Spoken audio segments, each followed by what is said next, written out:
In today's episode, what we're going to be focusing on is how to manage expectations in sport. So that's all about how to manage your expectations in the sport that you're playing. So don't go anywhere, I'll be with you very shortly.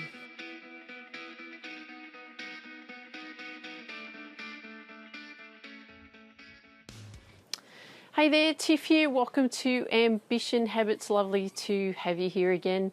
What we're going to be talking about today is how to manage your expectations in your sport, because what I find with people that are competing in their sport, and again, it doesn't matter what level, doesn't matter if you're a beginner or advanced, you have certain expectations, things in which you expect of yourself on how you should perform. So I know from a sports background that I have, when I enter into a new sport, I've always had the expectation that I'll progress quite quickly because of my background. I know that that was the gift that I was given to be an all-rounder in sport, so I expect that that's going to happen. So frustration comes in if that doesn't happen quickly, as you can probably imagine.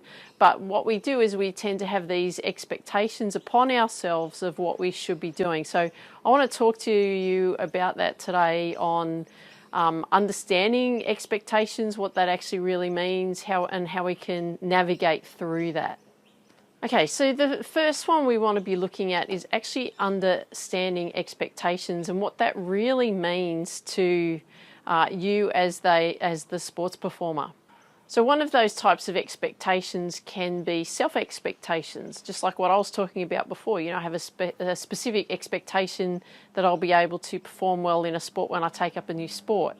So what we tend to have is we have these expectations of ourselves on what we obviously expect from ourselves when we're playing in our sport. So if you've been playing your sport for quite a period of time, then you're going to have much higher expectation versus someone that hasn't been playing as long. Their expectation is a bit lower.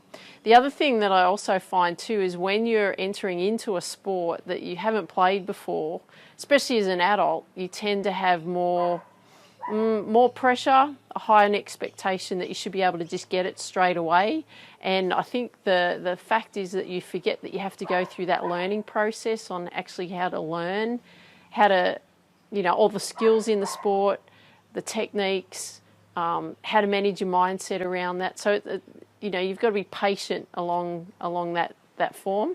The other thing too is, like, if you have been playing for quite some time and your expectations is much higher, then and you're struggling in there, well, there was some reasons around that, and one of the big ones is that that pressure that you're putting on yourself to perform. So I'm going to give you some other things throughout this episode on what you can do to manage your expectations a bit better as well, so that will help from a performance point of view. Another expectation is external expectations. So that might be from family, it might be from coaches, it might be from teammates. So there'll be certain expectations that you will feel that are placed upon you. I find that really from my own sports perspective is that it's all perspective anyway. It's how you look at things and how you perceive things. So if you feel that there's external expectation from you, it might be a good idea to actually have a chat to those people, so that if you're really feeling under the pressure, then you need to be discussing like what kind of pressure they're expecting from you, or what type of expectation they're expecting from you, in order for you to then perform how they expect you to perform. You can only do the best you can do in that moment. So that's what I want, a big thing that I want you to make sure that you're focusing on. But, there can be those external pressures. But again, at times it can be from here, but also conversations that you have with people. So it might be a good thing for you to then, if you're feeling that expectation from outside sources, is actually to have conversations with them about how that's affecting you, good or bad, and what you can do then moving forward with that. There's also the performance expectations, which I just talked about just earlier, was the fact that the expectations that you have of yourself when you're training and when you're competing I know that a lot of people tend to get quite frustrated when they're competing if they're not performing at the level that they think that they should be. But I also look at that is that they haven't done the mental preparation. They haven't worked on the mental discipline that they should be working on as well with regards to a better performance as such, because their expectations up here and they're not living up to that. But from a mindset point of view, but from a skill point of view, they may not be there yet. So you just got to make sure that you're working on making sure they both balance out and, you know, so that you can actually perform better overall. So again, it's all about managing your expectations. Now we can look at the impact of what expectations are. So there's a positive impact of expectations. There can also be a negative impact of expectations. So let's have a look at that. So when we're looking at positive impact, what we're actually looking at is if it's managed well around the expectation point of view, are those particular type of expectations motivating for you? So when you're looking at like your own internal expectations, external expectations, or competition expectations and so forth, is it impacting you in a positive way, or is it impacting you in a negative way? So some people can respond quite well to high expectations and being pushed and so on. So that can be quite motivating for them. But then if we look at the negative impact, is that if you've got so much pressure and you've got this huge expectation of yourself and you're just not meeting it and you're always putting yourself down and it's not good enough, or people around you are not supportive in that way, then those expectations can have a negative impact on you, and then that can affect your performance, not only in training but especially when you're playing competition. I mean, I can tell you a whole ream of stories around that when my expectations around my tennis career were up here and my mental capacity was down here in the way that I thought of myself. So that can impact you negatively. So we need to make sure that we're managing those types of expectations, whether it's going to be a positive impact on us or a negative impact on us. So you need to be aware of actually what's going on and have conversations with people if you're feeling under that pressure from them, that is actually affecting your performance and you're not performing the way that you would like to. It's that what it's really doing is having a negative impact on you. So we need to make sure that how you're broaching your competition, training, enjoyment of the sport is managing the expectations that you have for you, and you know, it's all about making you feel good about what you're doing. Okay, so let's have a look at how we can then work on managing expectations. What would be a good thing to do? So the first thing is setting some goals. That's a really good one, is setting the goals of what you'd like to achieve for your sport, but also focusing on what we call process goals. I'm going to do a whole episode on process goals, but focusing on the process and not focusing so much on the outcome, so that you're working on seeing the benefits of the processes that are actually coming about, like your techniques improving, you're performing better a particular skill area, you are seeing the results in your practice and your training that's actually coming about in the right way, in a positive way, so that it's managing you and getting you set for a performance.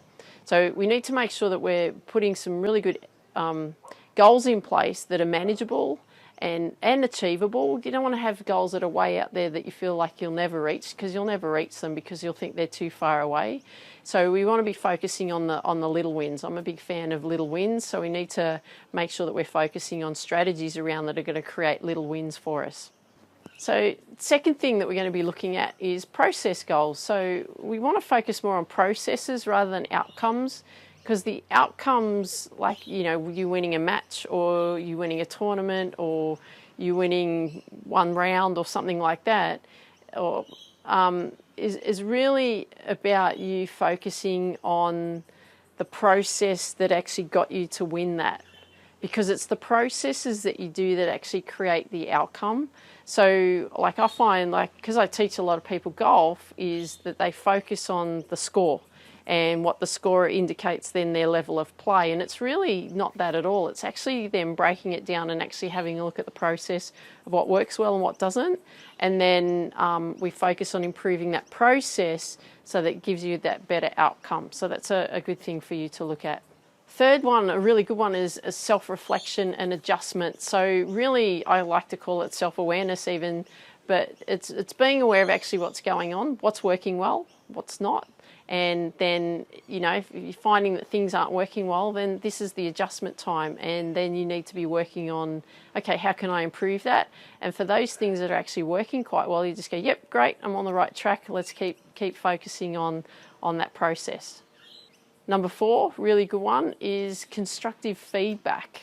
Okay, so you don't want to get any feedback from anyone in the way that, like, it's just not good enough and it's not this and it's not that, because that can actually affect your confidence, your self-esteem and so on, and, you know, it doesn't really make you feel good. The constructive feedback that you're actually looking at is like that awareness of like how you're performing, how you're training, how you're practicing, what are those types of things coming up for you, getting feedback from your coach if you have a coach as well, so that you know that, like, what you need to be focusing on that's going to create the results that you're after, and also being aware of what's not working too. I find a lot of people are non-aware of like their technique and so on, of why errors keep creeping in. So I think it's really important too that you're focusing on the awarenesses around of what's working well in the technique, but also what's not, so that you can refine it and make it better. Number 5, supportive environment. I can't stress that enough. You know, growing up in sport and, you know, the coach yelling at you, and even school, the teachers yelling at you, and that doesn't necessarily mean that that's a constructive way to be supportive. That doesn't motivate me at all. I like it when people are giving me constructive feedback in the sense of they're being very supportive in what I'm doing in moving forward. Yep, you're doing that well, well done, thanks for showing up, all of that kind of thing. So you want to be looking at that, like the people around you, are you getting support from them, partner, coach, teammates,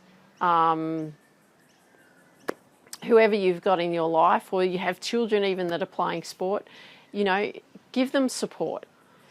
They need the support. They need to know that you've got you've got their back. You know, the same with yourself. You need to know that you've got your back. So it's not about you putting yourself down and saying, oh, that's not good enough, because I hear that everywhere that I go in whatever sport I play. And that's not a supportive environment for yourself. It's like, yep, good try, keep going, let's keep focusing on getting this right. You know, so you need to make sure that there's a supportive environment around you.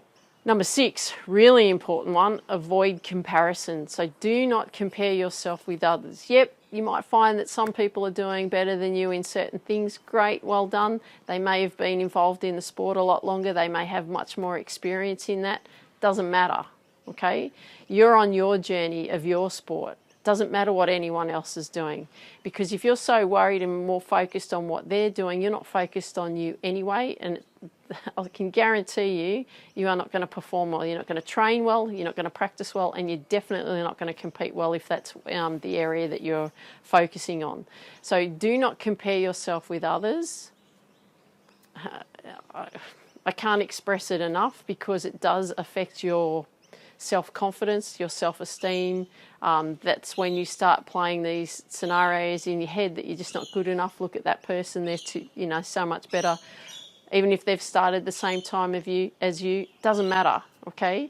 You want to be focusing on what you can do best, and you keep focusing on improving your skill level. You keep focusing on what's going to make you feel good, because remember, you're playing the sport to feel good, and you've got to enjoy the journey. You know, people roll their eyes at me when I say that, but you have to. You're on a journey, right? You're discovering a lot about you, how do you handle situations, and you're playing a sport that you actually really enjoy. So go and enjoy it. And number 7, great one, enjoy, right? Emphasize the enjoyment. Emphasize why you are there. okay? What's the reason that you took up the sport in the first place? Probably from enjoyment reasons. You enjoyed the sport itself. You might enjoy the social aspects of it as well. So make sure that that's a big focus as well. Like for me, when I take up a sport, I take it up purely for the sport because I'm very technically minded. I love hitting a ball. I love rolling a ball. I love kicking a ball. I love whatever around, all the ball sports, throwing a ball, whatever. And so I get a lot of enjoyment out of that. The social aspects are great, and it's great to communicate with people and get to know people, and especially in a team, it's great, you can develop that team environment and so on. But, you've got to remember why you're actually playing the sport, because you want to have a love for the sport as well. It's not just doing it because you think that you have to do it. You're doing it because you actually enjoy doing it, so you want to make sure that you develop that deep love for the sport. And also a big thing too is just focus on what you can do best, okay? What you can do best in the sense of PBs, right? Personal best. And that's a good thing to make you feel good. The other things is just showing up, having a go, right? Some days you don't feel like you're going to perform as well as you'd like to, but you keep working on it, right? That's what this brain is here for, is that you just keep working on it, you keep focusing on making that happen, okay? So remember, you just want to make sure that you're there to enjoy the sport as well, right? We've got to develop the love. So, in saying all of that, there's a lot there to cover.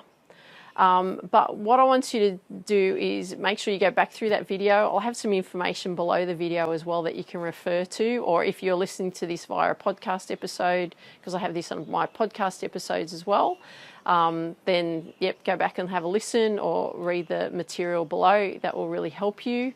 And love it if you could leave a comment down below and share with me what you like best about what you heard today. And dream big, believe in you, go after your dreams. Have an awesome day. Take care. Talk soon. Bye for now.